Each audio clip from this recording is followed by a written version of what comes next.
কত অজানারে জানাইলে তুমি, কত ঘরে দিলে ঠাঁই,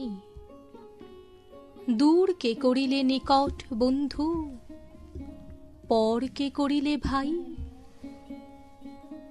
রবি ঠাকুরের কথা, রবি ঠাকুরের গান দিয়েই আমাদের বন্ধুত্ব তৈরি হয়। যেমন এপারের সঙ্গে ওপারের বন্ধুত্ব, ঠিক তেমন করেই আমাদের আসরে আসেন যে সমস্ত অতিথিরা, তাদের সঙ্গে আমাদের বন্ধুত্ব তৈরি হয় এবং আমাদের মধ্য দিয়ে আপনাদের সঙ্গে তাদের বন্ধুত্ব জমে ওঠে। তেমনই এক বন্ধুত্ব গঠনের দিন আজ আমাদের বাঙালির মনে ও মননে সর্বদা কবিগুরু বিরাজমান। তার গান এবং তার কথা শুনবো। আজ আমাদের সঙ্গে আছেন এমন একজন শিল্পী যাকে ছাড়া এক কথায় কবিপক্ষের অনুষ্ঠান অসম্পূর্ণ। আছেন আমাদের সঙ্গে জনপ্রিয় সঙ্গীত শিল্পী লাজবন্তী রায়চৌধুরী। নমস্কার সুস্মিতা। নমস্কার দিদি। আকাশবাণী মৈত্রী মহিলাদের আসরে আপনাকে স্বাগত। খুব ভালো লাগছে, কারণ আমার আকাশবাণীর সঙ্গে একেবারে কি বলবো, মানে দীর্ঘ একটা সম্পর্ক। ঠিক, সম্পর্কের সুতোটা অনেক দিন আগে বোনা হয়েছিল, একেবারে যখন আমার ক্লাস 9।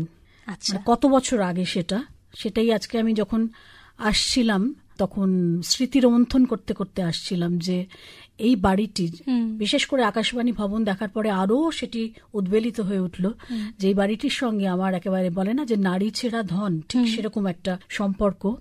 যে ছোটবেলা থেকেই খুব ইচ্ছে ছিল যে একদিন আকাশবাণী বেতারে আমি গান গাইবো। তখন তো অনেক পরীক্ষা নিরীক্ষা সেসব হতো, অনেক পরীক্ষা দিয়ে তারপরে পাশ করতে হতো। তো সেই সমস্ত সব চড়াই উতরাই পেরিয়ে তারপরে আমি ক্লাস 9-এ চান্স পাই। প্রথম গান রেকর্ডিং হয় আমার ক্লাস 9, এবং তারপরেই হয় মাধ্যমিকের দিন, মাধ্যমিকের অঙ্ক পরীক্ষার দিন সেকেন্ড গান। তো এই সমস্ত স্মৃতি রোমন্থন করতে করতে আসছিলাম, দীর্ঘ একটা সূত্র। সেই সময় মানুষের মনোরঞ্জন বলতে টেলিভিশন একটু একটু করে আসছে, কিন্তু তখন রেডিওর জনপ্রিয়তা ছিল তুঙ্গে। আর সেই সময় রেডিও শিল্পী আপনি, এবং আমরা কিন্তু আপনাকে টেলিভিশন শিল্পী হিসেবেও চিনি। আমাদের একদম ছোটবেলাকার একটি জনপ্রিয় শো ছিল রোজগেরে গিন্নি, একদম ভীষণ পরিচিত মুখ। প্রত্যেকটা সন্ধ্যায় প্রতিটা বাঙালি বাড়ির সোফায় অপেক্ষা করছে কখন রোজগেরে গিন্নির পর্দাটা খুলবে আর ওই মিউজিকটা সাথে আপনার মুখটা আমরা দেখব। এবং তখন তো একটা ক্যাপশনই হয়ে গেছিল, 6:30 মানেই তো আমরা, ক্যাপশন ছিল আর কি তখন। একদমই তাই। তবে আজ আমরা বসেছি কবিপক্ষের অনুষ্ঠানে। সঙ্গীত চর্চার মধ্য দিয়ে আপনার বড় হয়ে ওঠা, সঙ্গীত নিয়েই পড়াশোনা, শান্তিনিকেতনে থেকে আপনার পড়াশোনা, শান্তিনিকেতনের সঙ্গীত ভবনের ছাত্রী ছিলেন আপনি। আমাদের প্রত্যেকের জীবনেই রবীন্দ্রনাথ একটা জায়গায় আছেন। কারোর কাছে দুঃখের দিনের রবীন্দ্রনাথ, কারোর কাছে সুখের রবীন্দ্রনাথ। আমার মনে হয় প্রতিটা মুহূর্তে আমাদের প্রয়োজন পড়ে যাকে, তিনিই রবীন্দ্রনাথ। আপনার জীবনে রবীন্দ্রনাথকে শুনবো। একটা কথা আছে না, মানে বিশেষ করে আমার মা ঠাকুমারা বলতেন যে শয়নে স্বপনে হচ্ছে গান, যারা গান ভালোবাসেন। আর আমি বলি শয়নে স্বপনে জাগরণে এবং মননে আছেন রবীন্দ্রনাথ ঠাকুর। যে ঠাকুরকে আমি সিংহাসনে বসিয়ে পুজো করি, সেই ঠাকুরই আছেন আমার অন্তরে। রবীন্দ্রনাথের প্রতি অতখানি প্রেম বলুন, পূজা বলুন, ভক্তি বলুন, গুরুদেবের আদর্শে আমি সঙ্গীত শিক্ষা করব বলেই কিন্তু আমার আসানসোলের জীবনের, আমার ছোটবেলাটা কেটেছে সেখানে, আমার বাড়ি বড় হওয়া, সেইটা সাঙ্গ করে আমার কিন্তু আশ্রমিক হয়ে ওঠা সঙ্গীত ভবনে, সেই তাগিদে। মানে গুরুদেব তো চলে গেছেন কত বছর আগে, কিন্তু কোথাও কয়লাখনি শিল্পাঞ্চলের একটি মেয়ের মনে তিনি থেকে গেছেন এরকম ভাবে যে আমাকে সেখানে গিয়ে রবীন্দ্র শিক্ষা আহরণ করতে হবে। আমার মনে পড়ে সেই দিনটা 200 জনের মধ্যে আমি প্রথম হই গানে। অপার একটা আনন্দের দিন, মফস্বল থেকে গিয়ে সেখানে আমি শিক্ষা লাভ করার সুযোগ পাই। তারপরে যেরকম ধাপে ধাপে শিক্ষা এগোয়। কিন্তু আমার যেটা হয়েছিল, মানে যেহেতু ছোটবেলা থেকে আমার বাড়িটি একটি সাংস্কৃতিক কেন্দ্র বলা যেতে পারে। আচ্ছা, মানে আমার মা আরতি রায়চৌধুরী, তিনি ভীষণ ভালো গান করতেন। আমার বাবা জগৎনারায়ণ রায়চৌধুরী, তিনি পেশায় ইঞ্জিনিয়ার ছিলেন, কিন্তু শখে তবলিয়া ছিলেন এবং গিটার শিল্পী ছিলেন। পুরো পরিমণ্ডল। আমার দাদা রজত রায়চৌধুরী, তিনি পেশায় সাংবাদিক, কিন্তু অসম্ভব ভালো মিউজিশিয়ান ছিলেন। এইরকম একটা পরিমণ্ডলে সাংস্কৃতিক আবহে আমার বেড়ে ওঠা, যেটা আমাকে প্রচন্ড সাহায্য করেছিল পরবর্তী জীবনে। পরিবার পাশে থাকলে অনেক দূর এগোনো যায় একেবারে। এবং আমার 2.5 বছর বয়স থেকে আমার গানের হাতে খড়ি। যখন আমাকে বলা হতো মূর্খ শিল্পী, মানে আমার তখন অক্ষর জ্ঞান হয়নি, ABCD অ আ ক খ মানে বর্ণ পরিচয় আমার হয়নি, তার সঙ্গে সারেগামা একসাথে চলছে না, সেগুলো হয়নি। অ আ ক খ ABCD আমি তখনও শিখিনি। আচ্ছা, আমার প্রথম মানে শিক্ষাই ছিল সারেগামা পাদানিসা। তৎকালীন আমার গুরু শ্রী কমল চন্দ্র, তার কোলে বসে, মানে হারমোনিয়াম পর্যন্ত আমার মানে হাতটা পৌঁছতো না। 3.5 বছর বয়সে আমার প্রথম মঞ্চে গান গাওয়া। শুধুমাত্র রবীন্দ্রনাথ নন, এখানে আরো একটু বলার যে পঞ্চকবি নিয়ে আমার জন্ম। হ্যাঁ, আমরা আপনাকে অনেক রকম গানেই পাই। আপনাকে আধুনিক গানে পাই, আমরা পুরাতনী গানে পাই, লোকসঙ্গীতে পাই। লোকসঙ্গীত, ইয়েস, মানে এগুলো হচ্ছে আমার তার পরের শিক্ষাগুলো এগুলো, কিন্তু প্রথম হাত ধরা ছিল রবীন্দ্রনাথ ঠাকুরের।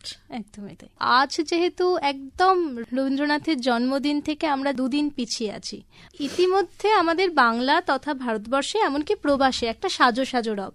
আমরা বলি যে দুর্গাপুজো আসছে, এটা বাঙালির মনে যতটা উত্তেজনা, ঠিক একইভাবে বৈশাখ মাস আসছে, এটাও বাঙালির কাছে একটা অন্যরকম উত্তেজনা। অত্যন্ত গরমে একটা তীব্র দাবদাহের মধ্যে এই জন্মদিনটা আসে, কিন্তু বাঙালির মনে হয় যে বসন্ত সময় যখন একটা গাছে নতুন কিশলয় আসে, নতুন পাতা আসে, এই সময়টা যেন ঠিক সেই মুহূর্তটা, সেই সময়টা কবিপক্ষ আসছে, একটা নতুন প্রাণ যেন বাঙালির মধ্যে জেগে উঠছে। একদম। আমি যতদূর পড়েছি, সরলা দেবী ছিলেন স্বর্ণকুমারী দেবীর মেয়ে, ভাগ্নি। হ্যাঁ, একদমই তাই। এবং তিনি কিন্তু প্রথম রবীন্দ্রনাথ ঠাকুরের জন্মদিন পালন করেন। একদমই তাই, জন্মদিন পালন করেন এবং তাকে উপহার স্বরূপ দিয়েছিলেন সারা পৃথিবী। হ্যাঁ, সারা পৃথিবী যখন তার জন্মদিনে মশগুল, কিন্তু কবির জন্মদিন ছিল না নিজের বাড়ির লোকের কাছ থেকে। ঠিক সেই আবহে সরলা দেবী কি করলেন, তিনি একখানি থালায় কিছু ফুলের মালা, বাড়ির বকুল ফুল, বেল ফুল, ধুতি, পাঞ্জাবি এবং একটি কবিতার বই, ইংরেজি কবিতার বই, রবীন্দ্রনাথ ঠাকুর কিন্তু সাদরে গ্রহণ করেছিলেন সেই উপহার। আজকেও আমরা সেই উপহার রাখবো আপনার কণ্ঠের মধ্য দিয়ে। প্রথম গানের অনুরোধটা আপনার কাছে। বেশ। না চাহিলে যারে পাওয়া যায়, না চাহিলে যারে পাওয়া যায়, ত্যাগিলে আসে হাতে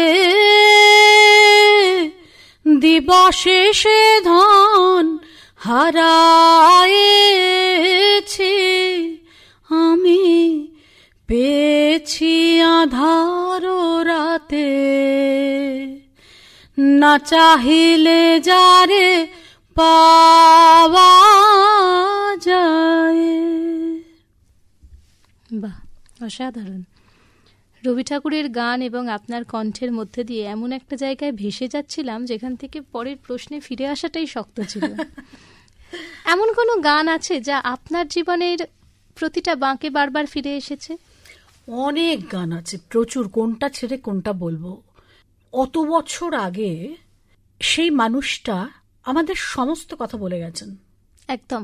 আমি কি ভাববো, যুগের থেকে অনেকটা এগিয়ে ভাবতে পারতেন, অনেক এগিয়ে, যেখানে আমার যে ভাবনাটা আজকে এই শতকে বসে, যে ভাবনাটা আমি ভাবছি, সেটা উনি ওনার শতকে বসে ভেবে গেছেন অলরেডি, এবং সেটা একদম লিখিত আকারে আছে ওনার ভাবনাটা। মানে নিজের থেকে যে নতুন করে কিছু ভাবার, সেটাই আর বোধহয় নেই। আর সেই রকমই রবীন্দ্রনাথের গানের যে সমস্ত পংক্তি, লাইন, সেগুলো এতটাই এখনো প্রাসঙ্গিক, এবং আমার মনে হয় আরো 100 বছর পরেও সেটা একেবারেই প্রাসঙ্গিক থাকবে। তবুও তার মধ্যে আমার যেটা ভীষণ প্রাণের, একেবারে মনের মণিকোঠার যে গানটা, আত্মার সাথে পরমাত্মার যে একটা মিলনাকাঙ্ক্ষা যাকে বলে, সেইটি এই গানে একদম লিখে দিয়ে গেছেন। পূজা পর্যায়ের যে গান, পূজা এবং প্রার্থনা বিশেষ করে, সেখানে কিন্তু 2টি করে মানে আছে, গানের অর্থ হয়। একটি হচ্ছে একটা দেহতাত্ত্বিক অর্থ। তো সেই দেহতত্ত্বকে বুঝতে হবে, তবেই কিন্তু এই গানের রসটাকে বোঝা যাবে। মানে রবীন্দ্রনাথের এমনি গানের থেকে আমার এই অন্তর্নিহিত যে সমস্ত মানে আছে, সেইগুলো গাইতে আমার বেশি আমি স্বাচ্ছন্দ্য বোধ করি। তো এটি আমার অ্যালবামের গান, এটাই আমি কিছুটা শোনাই তাহলে। ওই যে জীবনের সমস্ত বাঁকে এসে আমার মনে হয় ঠিক এই গানটা। কেন মেঘ আসে হৃদয় আকাশে, কেন মেঘ আসে হৃদয় আকাশে, তোমারে দেখিতে দেয় না, মোহ মেঘে তোমারে দেখিতে দেয় না, মোহ মেঘে তোমারে অন্ধ করে রাখে, তোমারে দেখিতে দেয় না, মাঝে মাঝে তব দেখা পাই, চিরদিন কেন পাই না, মাঝে মাঝে তব দেখা পাই, চিরদিন কেন পাই না। বাহ, এই যে মাঝে মাঝে তব দেখা পাই, চিরদিন কেন পাই না, এই যে একটা আকুলতা, এটা রবীন্দ্রনাথ লিখেছিলেন পরমাত্মার উদ্দেশ্যে, যে আমি সবসময় তোমাকে কেন দেখা পাই না। যখন আমি ধ্যানে মগ্ন হই, যখন আমি ক্রিয়াযোগ করি, উনি তো মস্ত বড় একজন যোগী ছিলেন, আত্মার সাথে পরমাত্মাকে যখন আমি মিলনের চেষ্টা করি, তখন আমি তোমায় পাই, কেন আমি তোমায় সবসময় পাই না। আর ঠিক এটা আমার ক্ষেত্রে হয়েছে, আমি রবীন্দ্রনাথকে কেন সবসময় পাই না। এটা বোধহয় আপনার তারার পানে যে এই অ্যালবামটার গান, এই অ্যালবামটার প্রতিটা গানই ভীষণ মন ছোঁয়া, খুব মানে সিলেক্টিভ ওয়েতে আমরা এগুলো সব গানগুলো নির্বাচন করেছিলাম। কবিপক্ষের অনুষ্ঠান এলে যেমন মানে আমাদের একদম বাড়ির চিলেকোঠার ছাদ থেকে রবীন্দ্র সদন চত্বর সেজে ওঠে।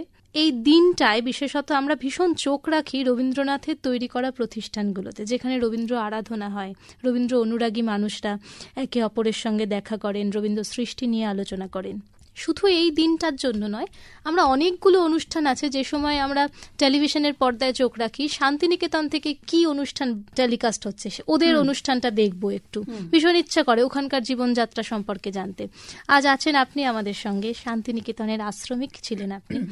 এই সময়টা ওখানে কিভাবে সেজে ওঠে, ওখানের আড়ম্বর কতটা থাকে? শান্তিনিকেতনের প্রথমে একটা কথা বলি, শান্তিনিকেতনের নাম এটা কিন্তু রবীন্দ্রনাথের সময় থেকে বলছি, সেই আমল থেকে বর্ষবরণ উৎসবটা খুব বড় করে হয়, পয়লা বৈশাখ 15ই এপ্রিল। কারণ ওই যে আসানসোল, দুর্গাপুর, রানীগঞ্জ, ওই যে অঞ্চলগুলো, এদিকে বাঁকুড়া, বীরভূম, পুরুলিয়া, প্রচন্ড তাপপ্রবাহে জর্জরিত, এখনো আছে সেটা, তৎকালীন সময় আরো ছিল। এবং আমি যখন শান্তিনিকেতনে পড়তে যাই তখনও ভয়াবহ ছিল। আশ্রমিকরা মিলে সবাই মিলে সিদ্ধান্ত নিয়েছিলেন যে 25শে বৈশাখ পর্যন্ত টানা যাবে না, অপেক্ষা করা যাবে না। গুরুদেবের জন্মদিন এবং পয়লা বৈশাখ উদযাপন, যেটা রবীন্দ্রনাথ শুরু করেছিলেন, দুটি অনুষ্ঠান একই দিনে করা, এবং সেটি ছিল 15ই এপ্রিল। 15ই এপ্রিল আমি পড়েছিলাম 1936 থেকে সম্ভবত এরকম একটি চিন্তা ভাবনায় আশ্রমিকরা আসেন। গুরুদেব তাতে সাহায্য করেছিলেন। হ্যাঁ, সাহায্য করেছিলেন। 1902 সাল নাগাদ বোধহয়, এটা নববর্ষ হিসেবে বোধহয় গুরুদেব প্রথম বলেন অনুষ্ঠান হবে, সেই থেকে শুরু হয়। ওখানে তো গ্রীষ্মাবকাশের ছুটিটাও তো 2 মাস চলে। একদমই তাই, এবং আমাদের সময় তো তাই চলতো, মানে আমি যখন পড়াশোনা করতে গেছি তখন তাই ছিল। কিন্তু এখন শুনেছি, মানে আমি তো অনেক বছর আগে ওখান থেকে আমার বেরিয়ে এসেছি, এখন নাকি শুনেছি যে 25শে বৈশাখও অনুষ্ঠান হয়, কিন্তু তৎকালীন সময় ছিল না, আমাদের সময় ছিল না। একেবারে সেই দিন একেবারে ওই সকাল 7টা থেকে মন্দির, মানে যেটা উপাসনা গৃহ, সে তারপরে পরপর পরপর পরপর পরপর একেবারে অনুষ্ঠান চলতো। আর যেটা খুব বড় করে হতো সেটা হচ্ছে বসন্ত উৎসব, সেটা সারা পৃথিবী জানে। বসন্ত উৎসবের মানে তার আগে থেকে তো রিহার্সাল চলতো টানা। পলাশে তো একেবারে ছেয়ে থাকতো ওই সময়টা, একেবারে অন্যরকম শান্তিনিকেতন, প্রকৃতিটাই খুব দারুণ একেবারে। আগের রাতে না আমরা কেউ ঘুমোতাম না, মানে সারা পৃথিবী থেকে তো সবাই পড়তে আসতো। আমার প্রচুর বন্ধু বান্ধবরা সব বিদেশিরা ছিল, এবং সবাই আমরা সিনিয়র দাদাদের বলতাম যে তোমাদের হাত লম্বা, তোমাদের মাথা লম্বা, তোমরা সাইকেলের উপর উঠে আমাদের পলাশ পেড়ে দাও। তো তারা পলাশ পেড়ে দিত, আর আমরা সারা রাত জেগে মালা গাঁথতাম নিজেরা করে, কানে, গলায়, মাথায়, হাতে, বাজুবন্ধে সব পড়তাম আমরা মালা আমরা তো তৈরি ছবিতে করে। দেখি এই জিনিসগুলো হ্যাঁ, এত হ্যাঁ। সুন্দর লাগে, করে, গয়নাগুলো, ফুলের গয়না, ওইগুলো আমরা তারপর ভোরবেলা উঠে একেবারে মানে একদম যাকে তাজা বলে, ফুলের গয়না পরে একেবারে সেজে ওঠা। সেজে গুজে উঠে বৈতালিক শুরু হতো, পুরো আশ্রম প্রদক্ষিণ করে গান, এবং রেডিও থেকে ব্রডকাস্ট হতো, আকাশবাণী থেকে এবং দূরদর্শন থেকেও হতো লাইভ টেলিকাস্ট। সেটা হচ্ছে বসন্ত উৎসবের সকালবেলার যে গানটা এবং কাঠি দিয়ে যে নাচটা, ওরে গৃহবাসী খোলদার খোল, তো সেটি গাওয়ার আমার সুযোগ হয়েছিল। সে এক অন্য রকম একটা উন্মাদনা ছিল। সেই স্মৃতিটা যে এত প্রাণবন্ত এখনো, সেটা আপনার কথায় মানে আপনি যখন বলছেন সেটা শুনলেই বোঝা গৌর যাচ্ছে। প্রাঙ্গণে আমরা সবাই মিলে বসে গাইছি গানটা, আর সেটা আকাশবাণী বেতারে ব্রডকাস্ট হচ্ছে, লাইভ ব্রডকাস্ট। এই যে কি দিন গেছে মানে মানে বলার নয় একেবারে। এখন তো এই সময়টা খুব ব্যস্ত থাকেন, হ্যাঁ, অনেক অনুষ্ঠান মোটামুটি থাকে। তো শুরু হয়েই গেছে, এখন না ভাগ হয়ে গেছে, মানে প্রাক নববর্ষ থেকে এখন শুরু হয়ে যায়। আচ্ছা, তারপরে কবিপক্ষ তো মাসখানেক, এখন মাসখানেকও নয় কিন্তু জুন মাস পর্যন্ত তো মানে আরামসে কবিপক্ষ একবার চলবে। তারপরে কাজী নজরুল ইসলামের জন্মদিনের পরে রবীন্দ্র নজরুল জয়ন্তী হয়ে যাবে সেটা। তো এগুলো একদম মানে এক্সটেন্ড চলবে আর কি। কবিপক্ষে আমার সুযোগ হয়েছে, আমি দেশে যেরকম গান করেছি, দেশের বিভিন্ন জায়গায়, আমি বিদেশেও গান গাইতে গেছি। প্রবাসী দর্শক, প্রবাসের শ্রোতাদের সম্পর্কে যদি একটু শুনি। আমি যেখানে যেখানে গেছি আমি সাংঘাতিক ভালো ভালো শ্রোতা পেয়েছি, খুব ভালো শ্রোতা পেয়েছি, এবং তারা তো সবসময় বাংলা শিল্পীকে পাচ্ছে না কাছে। এখন তো না হয় সারা দুনিয়া হাতের মুঠোয়, একটা স্মার্টফোন হাতে পেলে পুরো পৃথিবী আপনার কাছে চলে এলো, কিন্তু আমরা যে সময় থেকে শুরু করেছিলাম সেই সময় তো সেগুলো ছিল না।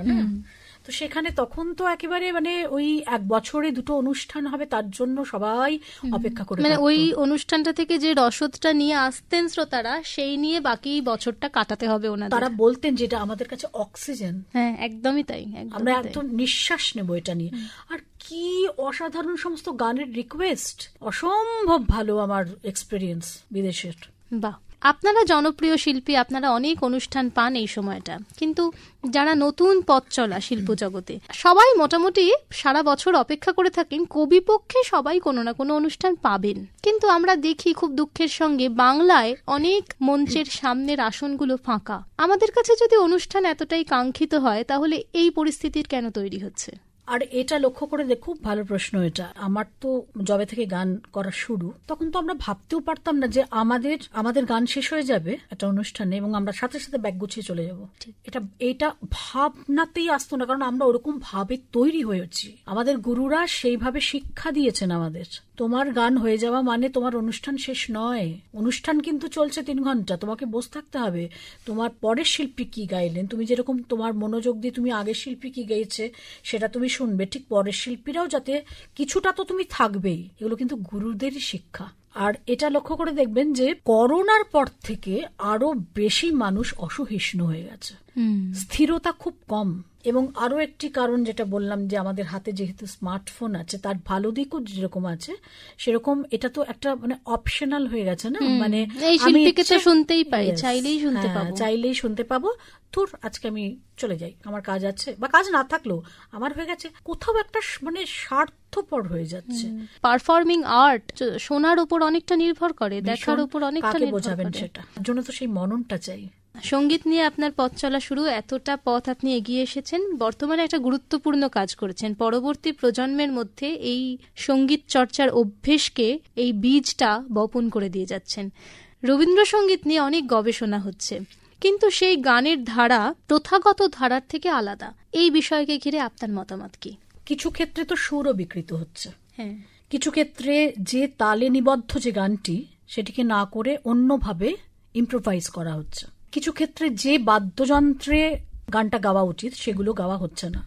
তো এগুলো শুরু হয়েছে কপিরাইট উঠে যাওয়ার পর থেকে।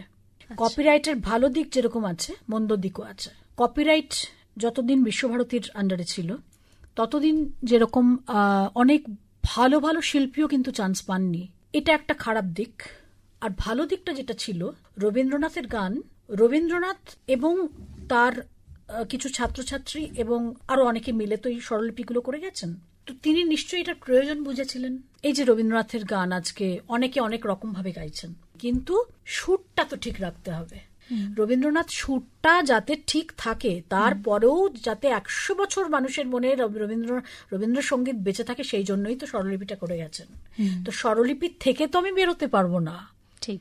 আমি গানের মানে বুঝে কোথায় আমি দম নেব, কোথায় আমি ছাড়বো, কোথায় আমি ইলাবরেটলি সেই শব্দটাকে আমি প্রোনাউন্স করব, এগুলো আমার মনন, আমার শিক্ষা।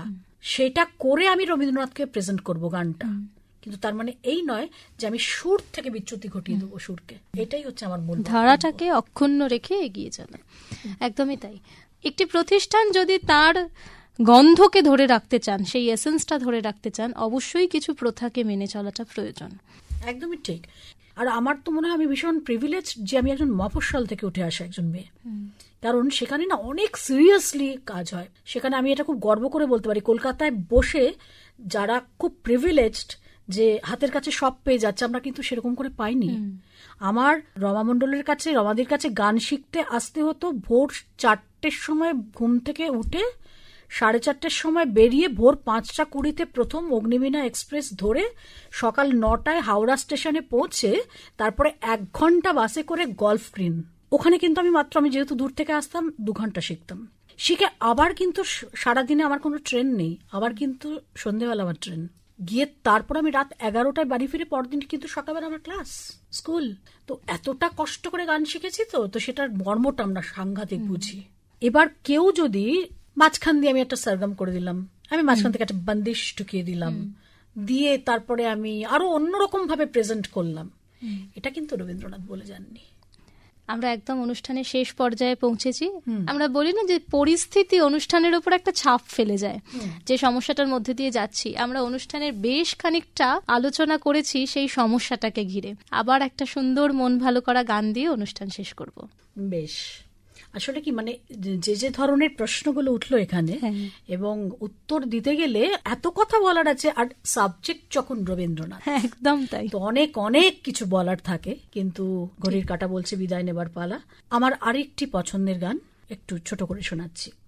আমার প্রাণের মাঝে সুধা আছে চাও কি, হায় বুঝি তার খবর পেলে না।